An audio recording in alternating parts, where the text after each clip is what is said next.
بسم اللہ الرحمن الرحیم۔ آج کا ہمارا سبق شرح تہذیب وعلی آلہ و اصحابہ الذین سعدوا فی مناہج الصدق بالتصدیق۔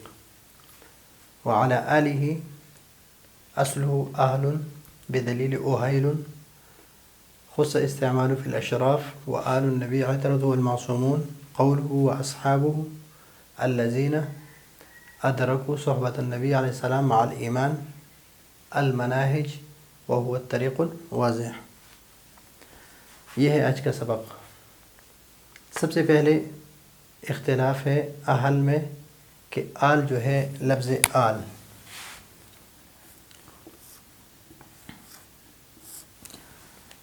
اس کا اصل کیا ہے؟ تو اس میں دو قول ہے۔ ایک ہے کہ آل کی اصل جو ہے اہل ہے، اہل، اور یہ دلیل دے رہے ہیں کہ بدلیل اہیل، کہ اس کی تصغیر اہیل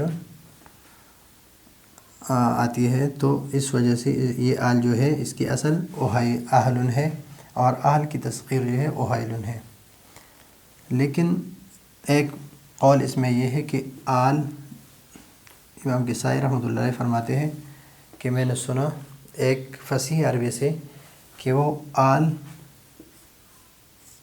کی تصغیر کو اویل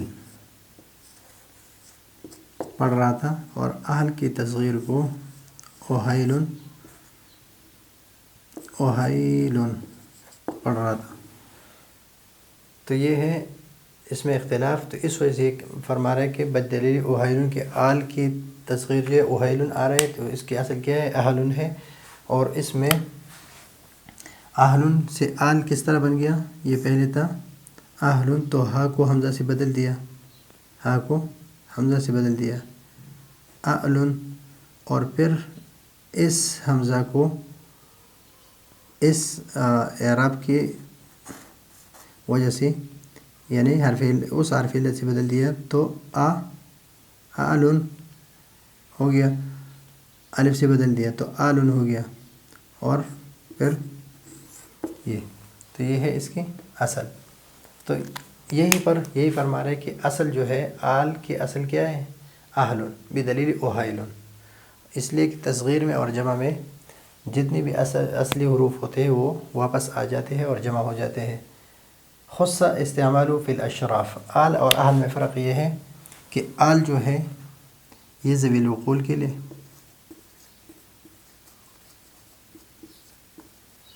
اور ذوی العقول میں سے مذکر کے لیے،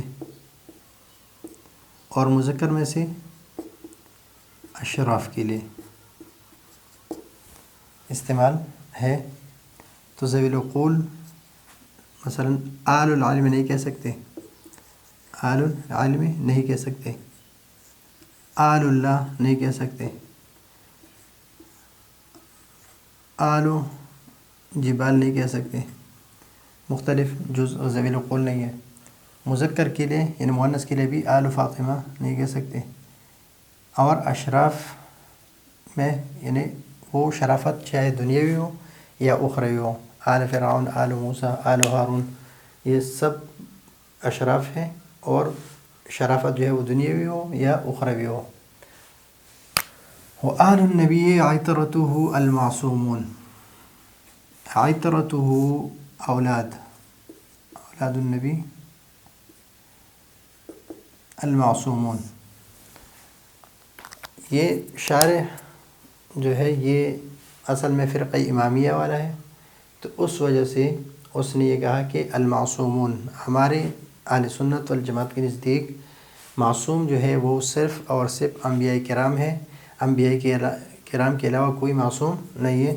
اور معصوم کا مطلب یہ ہے کہ اس سے صغیر اور کبیرہ کوئی گناہ سرزد نہیں ہوتا، تو اس وجہ سے اس کو کہتے ہیں معصومون۔ لیکن یہ فرقہ امامیہ کا عقیدہ ہے، اہل سنت والجماعت کا نہیں ہے۔ پھر آل النبی میں ایک ہے بنو ہاشم، ایک ہے بنو مطلب، ایک ہے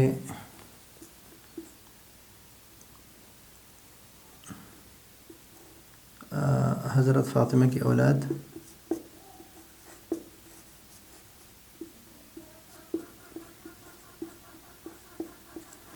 اور ایک ہے قریش، اور ایک قول ہے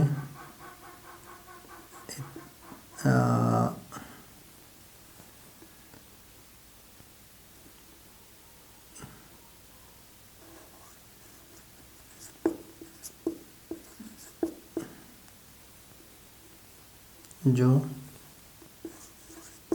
نبی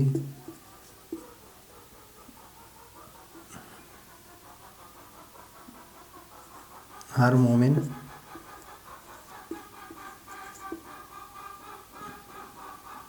متقی، جو نبی کریم صلی اللہ علیہ وسلم کو خاتم النبیین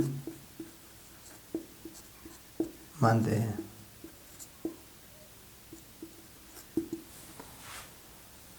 اس میں یہ اقوال ہیں کہ بنو ہاشم یہ آل نبی ہے، بنو مطلب یہ آل نبی ہے، حضرت فاطمہ کی اولاد یہ آل نبی ہے، قریش یہ آل نبی ہے، اور ہر مومن متقی نبی کریم صلی اللہ علیہ وسلم جو نبی کریم صلی اللہ علیہ وسلم کو خاتم النبیین مانتے ہیں وہ آل نبی ہے۔ تو محقق دوانی جو ہے اس نے اس قول کو اختیار کیا، اور یہ زیادہ اس لیے کہ آل نبی میں کل نبی کریم صلی اللہ علیہ وسلم کے ایک حدیث میں آ رہا ہے کہ آلی کل تقین، میرے آل کیا ہے؟ کل تقین، کہ ہر متقی جو ہے وہ میرے آل ہے۔ تو محقق دوانی نے اس کو اختیار کیا۔ وَأَصْحَابُهُ وَعَلَى أَصْحَابِهِ، أصحابه وعلى آله وعلى أصحابه۔ اصحاب جمع ہے، یا تو جمع ہے صحب کی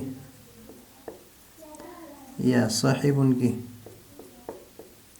اور یا صاحب کی۔ صاحب نامر، نامر کی جمع انمار آتی ہے، تو صاحب کی جمع اصحاب آتی ہے۔ صاحب کی جمع یعنی نہر، نہر کی جمع انہار، اصحاب کی طرح، تو یہ بھی اصحاب۔ اور صاحب کی جمع شاہد، اشہاد، اصحاب۔ تو ان میں سے لیکن زیادہ جو بہتر بیان کیا وہ صاحب کی جمع بیان کیا کہ یہ صاحب کی جمع ہے۔ صحابی کس کو کہتے ہیں؟ صحابی کہتے ہیں اس کو الذین ادرکوا صحبت النبی مع الایمان، کہ جس نے نبی کریم صلی اللہ علیہ وسلم کی صحبت پائی حالت ایمان میں اور خاتمہ بھی ایمان پر ہو، اس کو کہتے ہیں صحابہ، یعنی صحابی، اس کو صحابی کہتے ہیں۔ تو آل میں اور اصحاب میں عموم خصوص من وجہ ہے، بعض صحابی ہے آل نہیں، بعض آل ہے صحابی نہیں ہے، اور بعض آل بھی ہے اور صحابی بھی ہے۔ قولہ فی مناہج هو الطریق الواضح، اور مناہج سے کیا مراد ہے؟ وہ طریق الواضح، جو واضح راستہ ہو۔ تو یہ ہے آج کا ہمارا سبق، اگلے سبق کے لیے اجازت چاہتے ہیں۔ اللہ حافظ۔